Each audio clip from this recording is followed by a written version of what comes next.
এভাবেই মৃত্যুর কোলে ঢলে পড়লেন খতিব। এই মৃত্যুই চূড়ান্ত সত্য। সব প্রাণীকেই এই ইহজগতের মায়া ছাড়তে হবে, কেউ আগে কেউ বা পরে।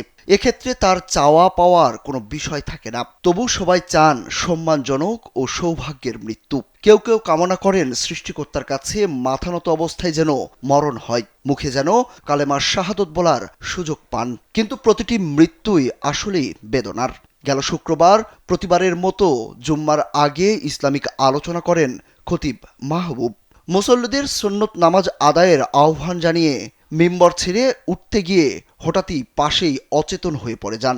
সাথে সাথেই মুসল্লিরা তাকে ধরাধরি করে প্রথমে মাধবদী হাসপাতালে নিয়ে যান। কিন্তু খতিব মাহবুবের অবস্থা গুরুতর হওয়ায় কর্মরত চিকিৎসক তাকে রাজধানীর ভালো কোনো হাসপাতালে নেওয়ার পরামর্শ দেন। আর নয় সৌন্দর্য নিয়ে চিন্তা, এবার নিজেকে সুন্দর করে তুলুন স্টাইল ম্যানিয়াক্সের সাথে।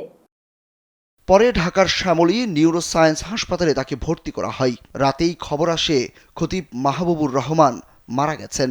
২৯ নভেম্বর শুক্রবার নরসিংদীর মাধবদীর একটি মসজিদে এই ঘটনা ঘটে। তার গ্রামের বাড়ি নেত্রকোনার মদন উপজেলার টিয়শ্রী ইউনিয়নে। খতিব মাহবুবুর এই ইউনিয়নের খেলাফত মজলিসের সভাপতি ছিলেন। পাশাপাশি মাধবদীর একটি মাদ্রাসায় মুহতামিম হিসেবে নিযুক্ত ছিলেন তিনি। খতিবের মৃত্যুতে তার কর্মস্থল, এলাকা ও গ্রামের বাড়িতে শোকের ছায়া নেমে আসে।